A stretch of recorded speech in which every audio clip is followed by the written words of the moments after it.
ఇప్పుడే జీ5 app download చేయండి. చూడండి మీ ఫేవరెట్ టీవీ షోస్ ఎప్పుడైనా ఎక్కడైనా. డాక్టర్ గారు, సాధారణంగా ఇప్పుడు నేను చెప్పిన 3 కలిపితే కనుక ఖచ్చితంగా దాంట్లో ఉప్పు, కారము, చింతపండు ఇలాంటివి ఎక్కువ పడుతూ ఉంటాయి. మరి 3టిని కలిపి ఆరోగ్యవంతంగా కూర చేసుకోవాలంటే ఆ రెసిపీ ఏంటో చూద్దామా? తప్పనిసరిగానమ్మా.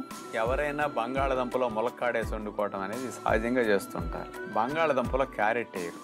బంగాళదుంప మంచి దుంప కాదు, చెడ్డ దుంప.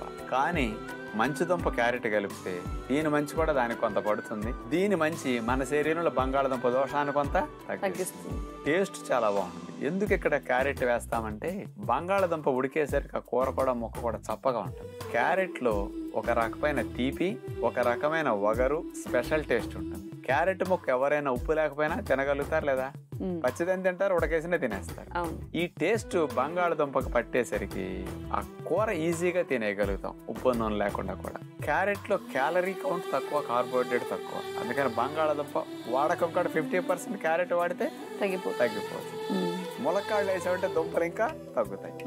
ఇలా హెల్దీ కాంబినేషన్ మంచిది. చూడండి, అది ఆలు క్యారెట్ ములక్కాడ కర్రీ తయారు చేయడానికి కావాల్సిన పదార్థాలు: క్యారెట్ ముక్కలు 1 కప్పు, ములక్కాడ ముక్కలు 1 కప్పు, బంగాళదుంప ముక్కలు 1 కప్పు, టమోటా రసం 2 కప్పులు, శనగపిండి 1/2 కప్పు, పచ్చిమిర్చి ముక్కలు 1 టేబుల్ స్పూను, నిమ్మరసం 1 టేబుల్ స్పూను, తేనె 1 టేబుల్ స్పూను, కస్తూరి మేతి 1 టేబుల్ స్పూను, ఎండుమిరపకాయలు 2, జీలకర్ర 1 టీ స్పూను, ధనియాల పొడి 1 టీ స్పూను, పసుపు కొద్దిగా, కొత్తిమీర కొద్దిగా.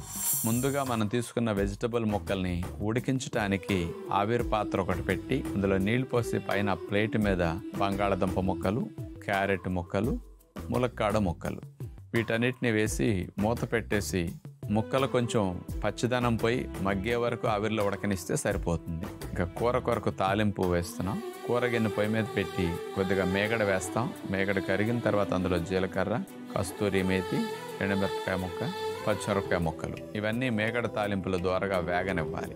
ఈ కర్రీకి స్పెషల్ టేస్ట్ రావటం కోసం శనగపిండి మనం తీసుకున్నాం కదా, దాన్ని కూడా తాలింపులు వేసి దోరగా వేగనివ్వాలి.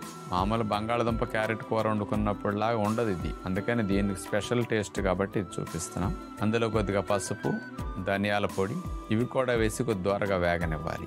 వేగిన తర్వాత ఆ గ్రేవీ కొరకు మనం టమోటా రసం తీసుకున్నాం కదా, దాన్ని 2 కప్పులు తీసుకున్నాం. అది స్లోగా పోసేసి గెడ్డలు కట్టకుండా పిండికి టమోటా రసం పోసేసి బాగా కలుపుకుంటూ పచ్చిపోయేటట్టు టమోటా రసం ఉడకనివ్వాలి.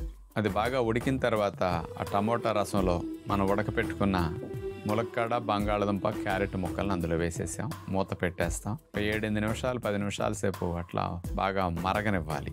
కొంచెం దగ్గరకు వస్తే పుల్కాల్లో తినడానికి కూడా ఈ కర్రీ చాలా బాగుంటుంది కాబట్టి దగ్గరకు రంచి దింపేసుకుంటాం. చూసారుగా, డాక్టర్ గారు చూపించిన విధానంలో మనం ఇలా కూరలు తయారు చేసుకుంటే గనక ఎలాంటి ఆహారం తిన్నా, అప్పుడప్పుడు వేరే జంక్ ఫుడ్ తిన్నా కూడా మిగిలిన రోజులు ఇలాంటి ఆహారం తీసుకుంటే బాగుంటుంది. జీ5 యాప్ డౌన్లోడ్ చేసి అన్ని ఎపిసోడ్స్ పూర్తి ఉచితంగా చూడండి.